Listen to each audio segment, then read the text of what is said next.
Welcome to Wellness Radio with Dr. Jeanette-Gallagher as your host. Her show discusses topics of health, wellness, and spirituality, and is about discovering your place in this great universe from your cells to the cosmos.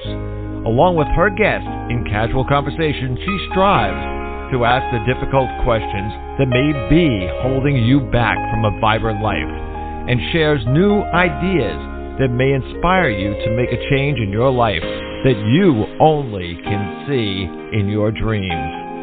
And now, here is Dr. Jeanette-Gallagher. Good evening, everyone, and welcome to Wellness Radio. This is Dr. Jeanette-Gallagher, and it's a pleasure to have you with us here this evening. Tonight we are going to be talking about grief, death, loss, changes in our life, change in dimension, perhaps change in the way our soul and our spirit is existing, in human form, in energy form, and what is that transition all about? We have a loss when someone leaves, and we feel like we just cannot go on. How does the human experience all of the emotions, the questions, the very deep-seated despair that they might be feeling, and how do they move through the process to be able to see and be okay in the moment in time, to be able to honor their loved one that passed on, and also to be able to see something differently in the way our existence is now playing out. Today my guest is Mylo Schaaf. Her book is Blown Into Now, Poems for a Journey. Her book is a lot of poems and wonderful, beautiful pictures. Pictures are from her son, Alex, who left the world very early, and their poems are just absolutely wonderful in the way they reflect and connect with the earth, the world around us, and also in how we transition, how we feel, how we touch, how we sense everything around us, and how those emotions come into play. What are they about? And how do we say, oh, I too am going to be okay? Isn't that the goal? Is to be able to say, how can we go on? How can we love unconditionally? How can we see the world with all its bumps, its bruises, its ups and downs, and its endings? Mylo, thank you so much for joining us today. It's a pleasure to have you with us. Thank you. It's really a pleasure to be here talking with you. I'm so glad to have you on to talk about this in the year 2022, because so many people have experienced grief and loss very abruptly in the last several years. But even so, still others are carrying on grief of a death or a loss from many decades. Do you think that perhaps once we lose a loved one, it doesn't matter how long, it could be 2 days, 2 hours, 2 years, 2 decades, we still feel deeply?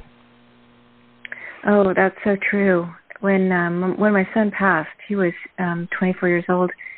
We were in touch with a lot of people to try and understand that, and I can talk more about how I reached out.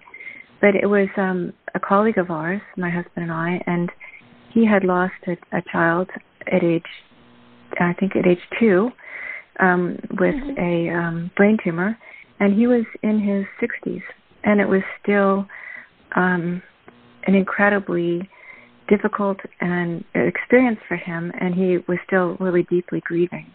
So it can go on for decades.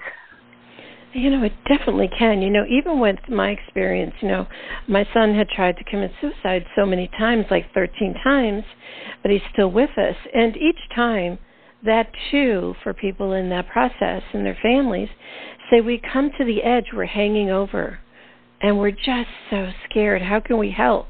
How can we save? How can we bring them back? And sometimes people are able to help others, and sometimes they're not.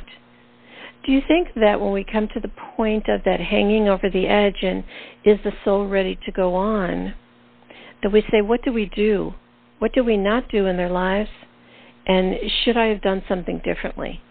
And we always talk about that. What did I miss? What did I forget? What did I have a misstep? And that's why this happened and the person has transitioned on. Do you think that perhaps so many people, when we experience grief, all ask those same questions?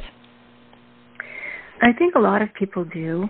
because especially if it's a child, because your job as a parent is to totally protect your child and open opportunities for them so that they can thrive and go forward with happiness and love. And so when they pass on, especially if it's an accident or something or a suicide, you think, that was my job. I should have done it better. But my father had this. It's a common phrase, but I think it was really important for me to think about. And it is that do the best job you can under the circumstances. And what that came to mean for me is that you do the best job, you try as hard as you can to get to that, whatever that goal is. And then you realize that there are circumstances around you that, make it so you didn't completely get to your goal. You didn't completely protect your child. And it doesn't mean you didn't try as hard as you could. And it doesn't mean that if you made a mistake, say you went out and your child was by the pool and they drowned, it doesn't mean that you were a bad person or you were guilty. It's that the circumstances were such that is what you had to do at that time. So it's or being forgetful, or there's so many ways that children can unfortunately get into trouble and pass on. So I think that's a really big part of grief, but it's something that I think we need to work with different practices and talk to people and be open to parts of nature, that these things can help us transition out of that grief and that guilt toward joy. Yeah, and I think also too, with my work so much at end of lifetimes, people will say, well, I have a bucket list, let's start working on that. And myself, I looked and I said, I really don't have a bucket list. What is that about? And they said, these are all the things I want to do. And I'll say, those are things, but let's dial it back. What do you want to experience and feel? And they would say freedom or joy or excitement or connection. And then I say to them, let's dial it back even further. What are all those about? What do you wish to receive? And you want to receive and feel unconditional love. Isn't that truly the quest of all grief, is to feel that unconditional love again? Right there. I mean, that's the answer to our existence. It's the answer to our transition. It's the answer to connecting with spirits. It's all about this unconditional love. We just want to feel that core sense of just that unconditional love, and how we all experience it might be different, but that is what I think we are all seeking. Do you think? Yeah, I would agree with you. It underlies grief. It underlies our human emotions, our anger, our jealousy. We want to be treasured by someone, at least one someone, and that is part of trying to. I think what you said is really good. It's if you can understand that and understand what these emotions are saying to you, then you can approach it in a better way. Yeah, because I think sometimes when we think of a bucket list, we say that we want to do them because, I want to go on a ride with so-and-so. Maybe you want to spend time with so-and-so. Maybe you want your loved one to remember you, or to remember you as smiling or healthy. All of these are very many pictures that people are requesting. And still others say, how will I be remembered? Let's talk about that for a second. Because your book, Blown Into Now, Poems for a Journey, is how is someone remembered? Are they remembered by nature? Are they remembered by the stories or their legacy? Perhaps the clothes they've left behind? Or perhaps just a thought in your memory? Do you think? Yeah. So I'm sure that people remember and want to be remembered in really different ways. There are people whose major role in life might be being a research scientist and having published, 300 papers, and what they see is that was the guiding passion of their life, and they want to be remembered that way. But I think most people also want to be remembered as someone who loved someone and was loved. So they want to be remembered emotionally as a beloved. Mhm. Yeah. You know, you have a poem in your book. It says, "I Want You," how Alex spoke to the wild earth. And you have a beautiful picture there that Alex had taken. And truly, I think when you look at that picture, you would connect to Alex. So not only is Alex, you know, a thought in your mind as a human, but you can feel his essence through connecting with his story and his pictures, right? Right. I feel that really very strongly when I go through the book, and that's the wonderful, what's the word? The legacy that he left. That he left, is that he had these pictures that were taken in wild places or beautiful places all over the world. And so when I put these poems together, I realized that his photos also explained him, and they also give sort of a pause from, you know, the grief in the book that transitions to joy. It starts out with the grief, and it gives you a kind of a breathing space and a feeling of something that you can't really name, but that you want. Right. Because that breathing space, just as I was just saying that to you, I heard very distinctly, "You can find me here." So the answer is you can find his energy wherever you call in his spirit when you are touching the photos, or if you travel to some of those locations, or if you're reading some of his words. That's how we connect with our spirits that have passed on, yes? Yeah, that's one very strong way. And then the other way, which comes out in my book of poems, is that we are often gifted by natural sights and sounds that I think are like signals of hello from our loved ones that have passed. And the reason I found out about this is because when I was early in my grief, actually was one of the first several days, and people knocked on my front door and they said, here we are. And these people, I could barely remember. They were people that I'd known when Alex was in grade school. And they said, you know, we have bread, we have soup, you know, let us come in. Right. And that was and then one of the people that came in was a friend who had lost his daughter. She had fallen off a cliff when she was climbing it as a teenager. And he said, and this is a quote that's in one of the poems, he said, well, first of all, we were in the house, and he said, well, let's go out to the garden. So the poem goes, he takes me down the back stairs where we sit with the flowers. His eyes flame. Walk, he insists. I walk for my daughter. I walk every day near trees or streams. I watch. You must watch for secret signs. You are so dear, the one who is gone, will sneak back for a moment, wearing the antenna of a cricket, or grazing your cheek like a drunken honeybee. And so I didn't quite know what he was talking about until several days late, maybe a week or two later, when we were leaving the funeral home and walking down the front stairs to the pavement. And there on the pavement, this, you know, black, bright black pavement, was an electric green praying mantis. And I lived in the Bay Area for, you know, at least 30 years, and I'd never seen a praying mantis. And in the several years that followed, a praying mantis would appear at the most unlikely times and places. For example, there might be one in our house on the stairway, especially like at Christmas. I saw that at Christmas, and it might be on Christmas or somebody's birthday. Or I'd be walking along on the sidewalk thinking of Alex, and I would come across one.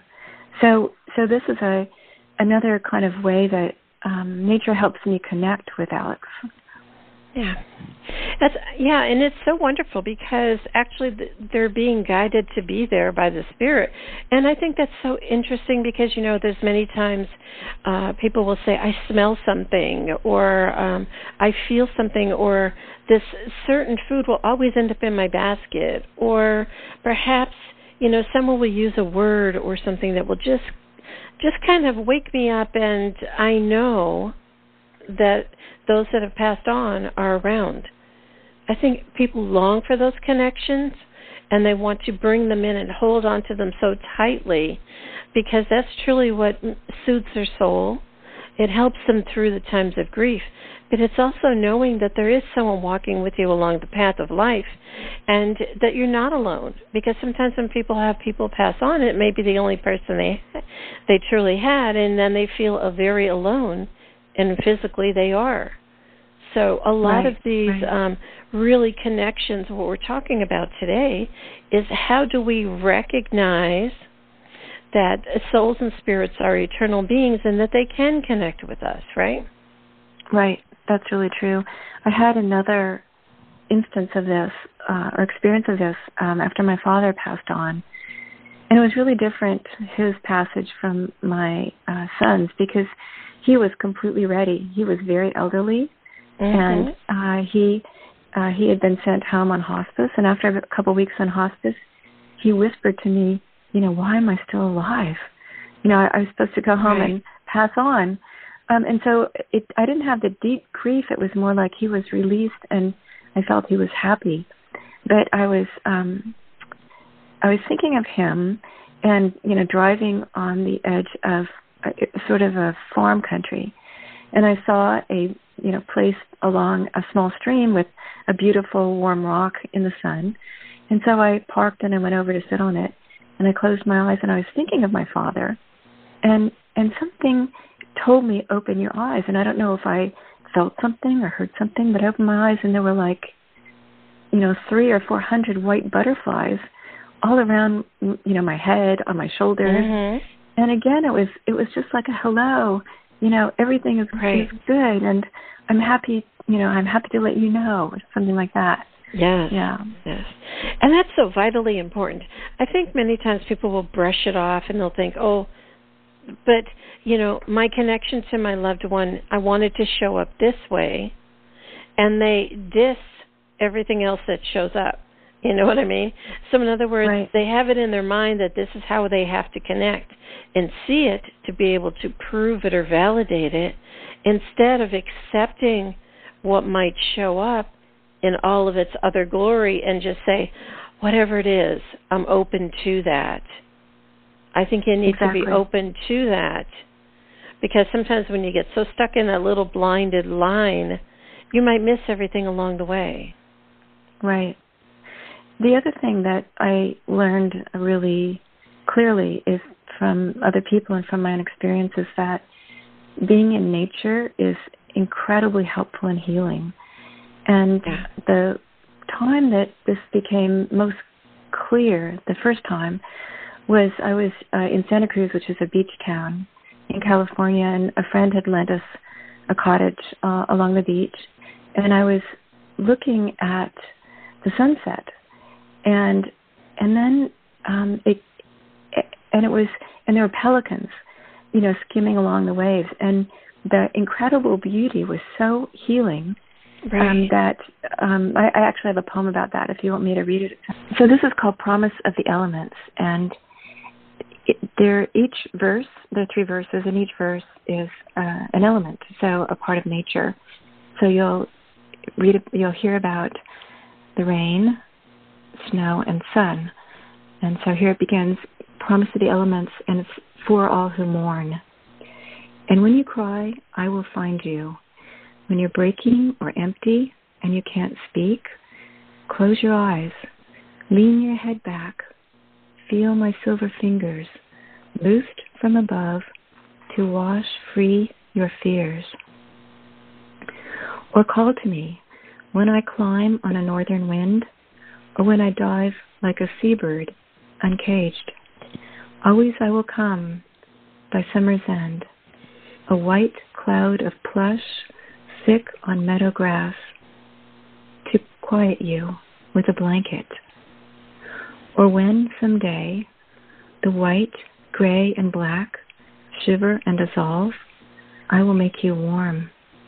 I will return with unwalked sand, with streaming jubilee sky, with a ribbon of pelicans that skim the waves like kites. May these offerings open you like a diamond knife, open again, a light. And for people who don't know, a diamond knife is what they use for cataracts, to help people see again. Yeah.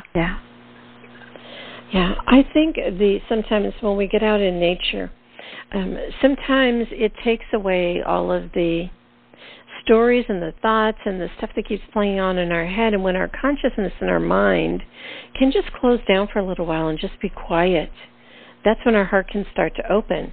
And it's so important to allow your heart to open. But many times people will say, when my heart opens, I feel so much grief and sadness and despair.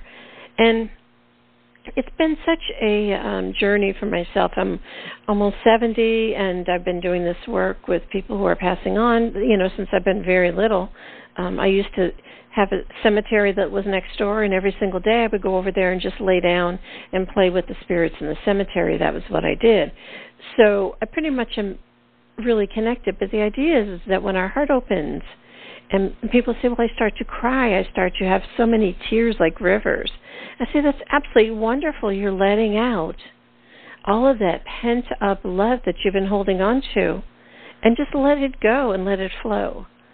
Do you think sometimes people say that it's pain, it's hurt, and it's despair, but if we can let the pain and the hurt, despair go first, and then say, now I just feel it in connection?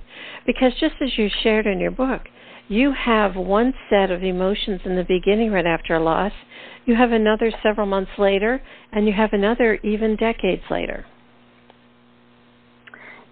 Yes, I think that's really true. There are recognized stages of grief that researchers have studied, and people go through them at different times, and they're not in the same order, and the experiences are really different. But I think what you said is really important, because, and this is actually in one of the poems toward the end of my book, which is, and this is how it reads. It says, this is about people being sad when they are asked to talk about their loved one.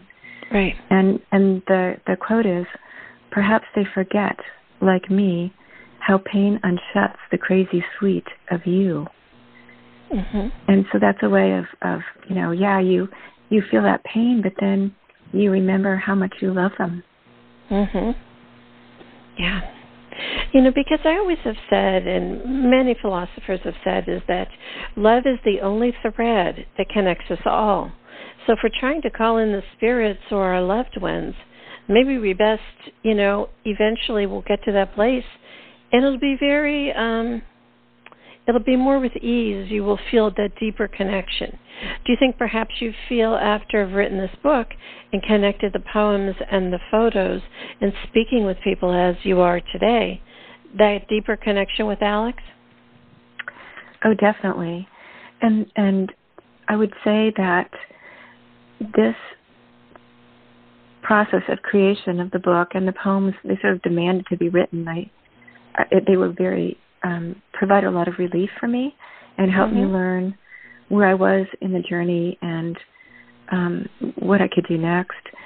But the thing that was important about creating the book was the idea that creativity, in whatever form you want to do it, is also really healing. And you can express what your emotions are and your love and your memories, whether you start a journal. And a journal can be very informal. It can just be, stream of consciousness as words and phrases come into your mind. And you can put photographs in it, or you can work on those photography that you've always wanted to do, or you can paint, or, whatever. You can figure out a medium that helps you get in touch with a flow that wants to come out of you that is also healing. Yeah. Let's take a break for a moment, and we will be right back. Today we discuss many life-changing concepts. Who do you turn to, and how do you know what is best when faced with a health crisis? Dr. Jeanette is a patient advocate. She listens to the patient, the doctors, and the family, clarifies the health issues and concerns, then helps the patient make the best choices going forward. If you would like help implementing change into your life and health, we can talk and see where you are stuck and how to improve the quality of your life. Check the link on the bottom of today's show page or visit dr-jeanette-gallagher.com to schedule a phone appointment today. Do you think also, too, Mylo, that the photos of nature, when people get out in nature, they can see cycles of life?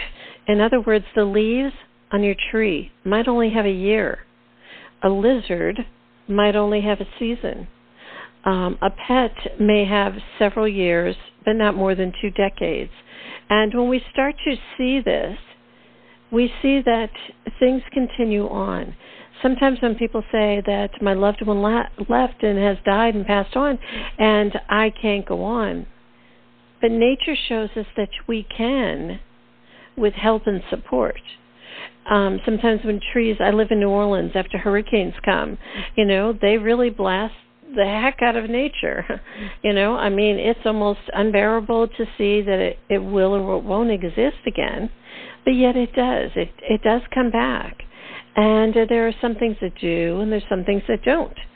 So the idea is that as we observe it, we too feel to be a part of nature, and we will be able to go on. Right, and we came from somewhere, and we're on this journey, and we're going somewhere next.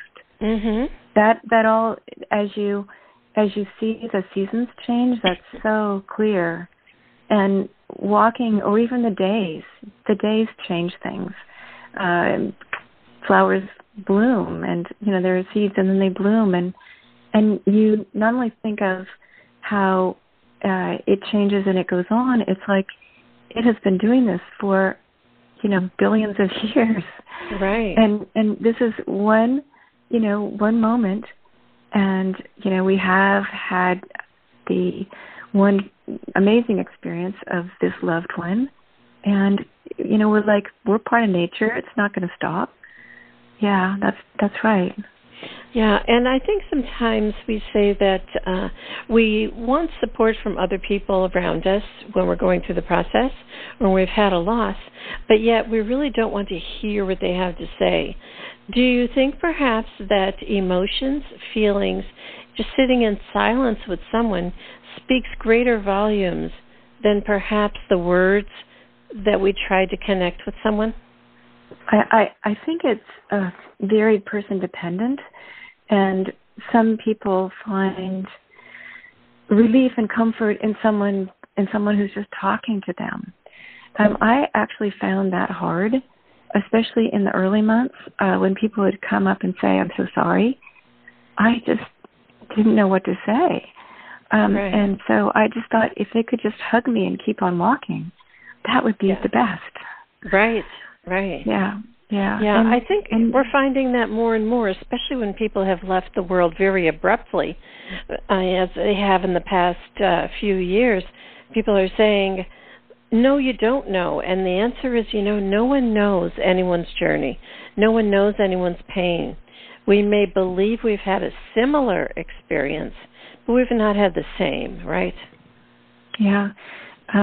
There's a phrase that my husband has used, which is, your grief is like, you can't compare grief. Mm-hmm. You can't say, Right. You can be very compassionate and say, I've had really bad things happen to me too, but I can't fathom what you're going through, but whatever I can do. Yeah. Mm-hmm. Yeah. I think sometimes when we look at support is just, it shows up.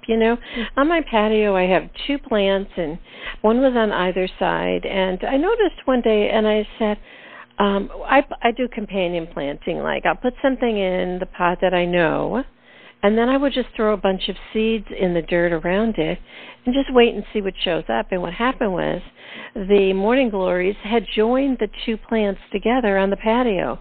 And I said, you both have supported each other to grow taller. And look at how wonderful nature shows you that story.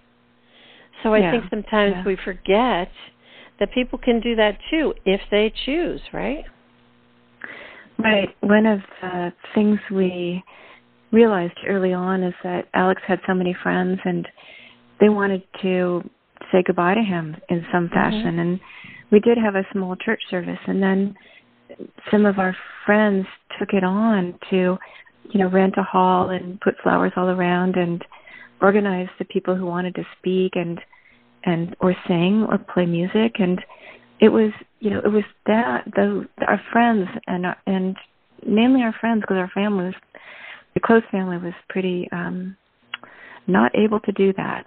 But of course we were there and we did speak, but it was all the support that came from, people that we didn't realize would show up. And it can be beautiful if that's what you want to happen, to have some way of celebrating a life in the company of your friends and family and your loved ones, friends and family. Yes, here in New Orleans, we celebrate life. We don't revel in the death most of the time. You see that all the time when people pass on. There's a parade. Everybody's dressed in white. It's all happy, and they are just joyous. But they're joyous in their tears, their happiness and their grief. They still feel all of the emotions. However, they still celebrate the life. And I think that's so vitally important if you're able to come to that spot whenever the time might be for each individual. But when you come to that spot, you say, I can just joyously feel. And then you not only have saved the moment in time as a memory, but you've also saved your own life, that you now can go on and perhaps live a more joyous life too. Because, when someone passes on, we don't want both people to be, in that despair, the one that is left, but also to the one that is left behind. We don't want to leave them on the death path either. I was thinking of one other interesting connection with nature that I'd like to share, which is I was trying to learn to ride a horse I was learning to ride a horse better about 3 years ago. I was talking to a little girl who was the daughter of a rancher who lived there, and I think she was like 8, and she was the hottest rider I'd ever seen. and I was talking to her about her horses, and she was saying, I've had this one and Crystal's in the boneyard. And I said, what do you mean? And she said, well, when a horse dies, there's certain things you have to do. Right. And when Crystal died, we had to ask my father to bring her body back to the corral so the other horses could see that she had passed on. Because if you don't show them, they grieve and they keep looking for that horse to come back. Right. And then she said, and then we take them, and the ones that are that we love so dearly, we do bury, but most of the horses we put in the boneyard, and we just leave them there, under the sky, and the coyotes and the mountain lions and the crows and all the different creatures come, and then the bones are left, and we go visit them later, and we say hello to them. And it was just like this, amazing way that a child completely could communicate to me the circle that she is so clear is going on all the time. Yeah. It's like nature's funeral, we don't even recognize it as such, Yeah. And that's definitely for animals. We see it with hurricanes, It wipes the place barren, and they're going, we need to come back. We need to this, we need to that. No, you don't. It's time to move and change and shift. And the same thing with animals. As all the animals come, they have their own funeral with the horse and the spirit in time, And that's so vitally important to recognize a bigger story of existence, of just the way the universe is working. You know what I mean? If you get that, it's like your whole world opens up. And just as you shared about a young child, I think young children have probably the best chance for survival of a moment in time, because they don't have the human story of things that have gone wrong in the past. You know, like I said, I'm in my almost 70, and I could tell you when people passed on the good, the bad, and the ugly stories from all of the past. But they're all been created by our experiences based upon stories. Do you know what I mean? Yeah. And when young people see it now, they're like, oh, this is what I see going on. So they're seeing it from a very open, a very non-judgmental, a very much a cycle of the world, of nature, and of beings. And they are just there to teach us that this is okay, this is how this works, and it'll be all right. Aren't those the wonderful teachers of our world? They really are. You know, without the experience, they don't have the preconceptions that you're supposed to be sad when someone dies. Right. You know, you clearly miss them, but you don't have the idea that they're never going to be around anymore, which is what we kind of learn as we grow up. Right. Most of us. Yeah, that's right. Yeah, and I think sometimes the idea of forever and they never, or we won't get to do this, that, or the other, that's our humanness that put those words and those limitations. Do you know what I mean? It's sort of like sometimes you'll see a little child and they'll say, my mommy died, but they'll put it, and then their father goes to get married again, they'll have flowers for the mom, or, you know, whatever. In other words, they perpetuate a positive influence going forward. And that's what we have to remember, too, is how can we foster living in the face of losing others? Right. The other thing that children are so good at is imagining their loved one somewhere else. And often religion will call it heaven. But however it's defined to that child or described, they have no problem seeing their parent or whoever it is up there, you know, smiling down at them. Right. And that's really, I think, also something that we need to try and learn from. Yeah, you'll see it a lot of times. Children will plant trees, or they'll have something some token that they will always remember their loved ones through. And they have such a deep connection. I think sometimes we get stuck a little bit because we're a little bit tethered to our own fears or our own judgments, when perhaps maybe we do need to sit with children more often to be able to see how they do the story and how they feel. Don't you think? Yeah, I do. And if you have a child who's in your family when death occurs, you know, to try and understand how they see it. And even though they may be sad that they can't sit with their parent or whoever it is right then, you can still talk to them and understand how they would understand it. Like, she's gone, but you know, she's not completely gone. She'll be back. You know, I mean, not back in the physical sense, but there are a lot of comforts that you can explore with children. Right. Who will understand them completely. Right, that they could still feel them and talk to them and have that sense of them around. And, you know, many times, we'll just touch on this in closing, people will say at end of life, a lot of the elders will, you know, kind of start to talk and chatter, and people who are watching the person transition on, they're saying, oh my gosh, she must be getting ready to go, she's talking crazy. And I'll say, no, she's talking to her angels or her loved ones that are standing right next to her. They're already here. They came to get her. You know, and people will go, what?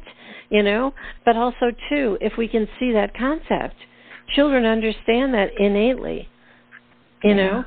And there's a lot of people like me, laying down the cemetery, playing with the spirits. I mean, that is what it was. So I think the idea is that to be open and to be able to experience so much more. Do you think? I agree completely. Yeah, children can lead us. So this one, Sit Warrior, is about another alternative path, or one that you can add to what you're already doing as you're trying to pass out of grief toward joy. And this is meditation. Okay, so hang on. Let me say something first, and then you could say it. Okay. So, Mylo, in closing, I'd like you to share maybe the poem Sit Warrior, because it truly is about being able to say, we too can be in living. We too can know we've made it through this process, and we too can hold and stand tall. So can you share the poem with us? Yes, thank you for asking me. So Sit Warrior is about meditation, and when you see it on the page, you'll realize that the first letter of each line will spell out the word meditation as you run down the lines. And it's something that I've been working on for a long time, and there are many different forms of meditation, but they're incredibly useful to comfort you when you're in a state of grieving. Sit Warrior. Maybe like a lion, aged and spent, edged over on my side, drifted to earth my head, eyewitness bolt and drum, the floods of gathering black, and a banshee wind in swell, to beat the clouds for rain. Inside, one rising voice, one call, now sit you as a monk, a warrior. So you can imagine the lion out there on the desert, right, and ready to do battle, with his thoughts or her thoughts. Yeah. I think the idea in your book, Mylo, with all of your poems and the wonderful pictures, it takes everyone through their own process. Your poems, your meditations, your thoughts, your statements, they are there to open the gate to allow what will come up for yourself. So everyone that reads this book will have different sense of what might come up for them. They have a different thought or a feeling. Sometimes they might not even, you may read a page and it totally goes out of your mind, and you'll have an experience, or something will show up for you. And that's really what we're looking for, is what are the gate openers to our hearts to find inspiration. And I think your book is an inspirational book in that process, is that it's like opening the door and saying, here's some words, here's some pictures, and what do you feel?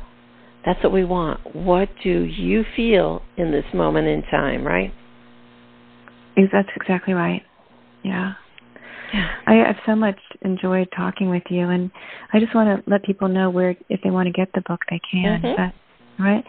So my website is MyloSchaaf.com, and that's MyloSchaaf, as in friend. And so on my website, Mylo.com, you'll find a link to the printer who printed it. It's been published by Blue Light Press, but it's printed by a company called Blurb. And the reason we use Blurb is because they have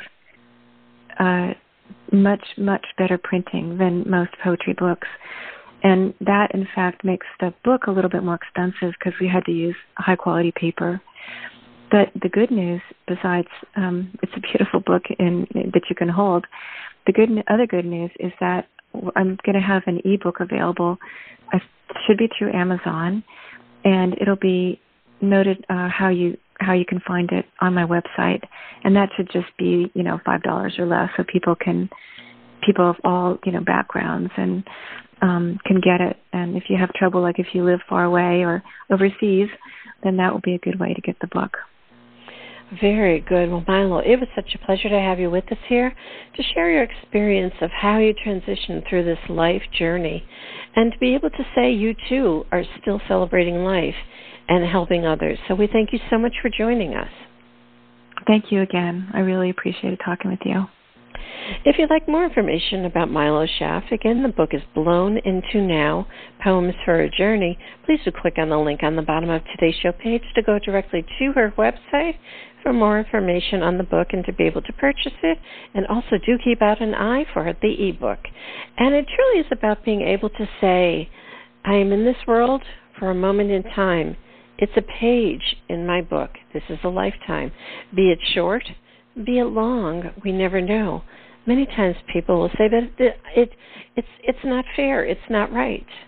But it is okay, but it is life. It's about coming for an experience, letting your soul and your spirit fly free, and be able to say, I too will return another day. So thank you so much for joining us today. This is Dr. Jeanette Gallagher. Until tomorrow, have a great day. Today we discussed many life-changing concepts. Who do you turn to, and how do you know what is best when faced with a health crisis? Dr. Jeanette is a patient advocate. She listens to the patient, the doctors, and the family, clarifies the health issues and concerns, then helps the patient make the best choices going forward. If you would like help implementing change into your life and health, we can talk and see where you are stuck and how to improve the quality of your life. Check the link on the bottom of today's show page or visit dr.jeanette-gallagher.com to schedule a phone appointment today.